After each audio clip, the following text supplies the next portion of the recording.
The Stein has since remained unscathed.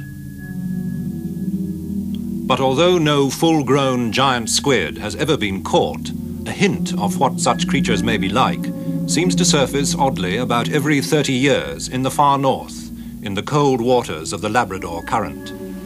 This is St. John's, Newfoundland, the wartime convoy base on Canada's Atlantic coast, and headquarters for Dr. Frederick Aldrich and his team. This is a giant squid of the species Architeuthis dux.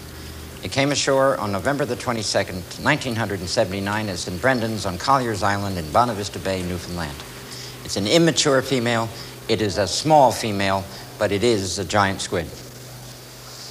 During World War II, as ships would leave the harbor, they would be torpedoed by submarines, and when the survivors would go over the sides and hit the life rafts, giant squid would surface, pull them off of the rafts, and take them to their death under the surface. I cannot help but speculate that what we know about squid and its attraction to red, I just wonder if the red life jacket of the traditional Mae West life jacket might not have been a contributing factor in the death of those seamen. These are typical suckers on an arm of the giant squid. And you'll see that in addition to the suction cup, each sucker is fitted with a ring of teeth, so that when this sucker is applied to either prey or predator, these teeth are set and anchored into the flesh at the same time that the suction cup makes contact with the flesh of the other animal.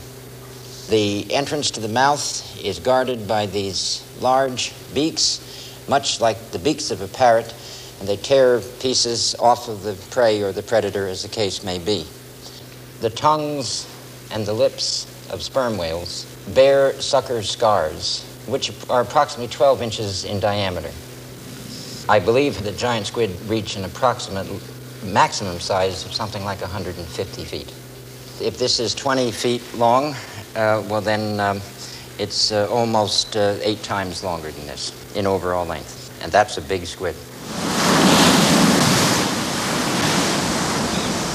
Now that we know that the giant squid is attracted to red, I'm making sure that my equipment is an appropriate color, yellow.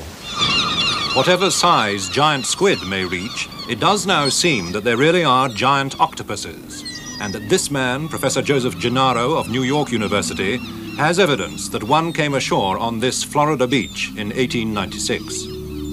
It was a local doctor, DeWitt Webb, who took charge of the carcass at Anastasia Beach, St. Augustine. He and his helpers had to use 4 horses plus 3 sets of blocks and tackle to move the body 6 tons or more up the beach.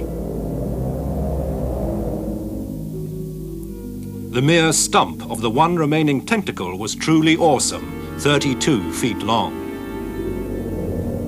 Perhaps an effective example of the size of the octopus which might be represented by Webb's find would be to first look at the common octopus in this position and realize that Webb's octopus would actually stretch tip to tip from here to the red car up the beach.